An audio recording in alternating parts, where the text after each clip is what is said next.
জেলায় উপজেলায় উপজেলায় গ্রামে গ্রামে আমাদেরকে নারী এবং পুরুষকে উদ্যোক্তা সৃষ্টি করতে হবে।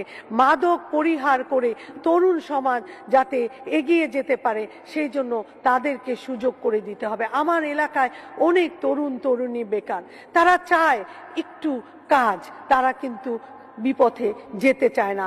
আমাদের দায়িত্ব সেই জায়গায় তাদেরকে পৌঁছে নিয়ে যাওয়া।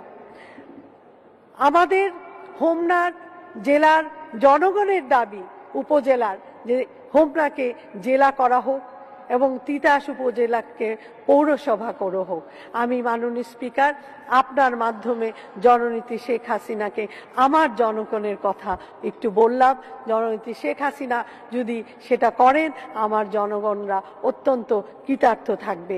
আমি মনে করি যে এই আমার মুক্তিযোদ্ধা ভাই যিনি মারা গেছেন এবং আমার বাবা যিনি কারাগারে 2 মাস নির্যাতিত হয়েছিল, তার মেয়ে হিসাবে আজকে আমি এই মহান সংসদে দাঁড়িয়ে আমার বাংলাদেশের উন্নয়নের কথা বলবো।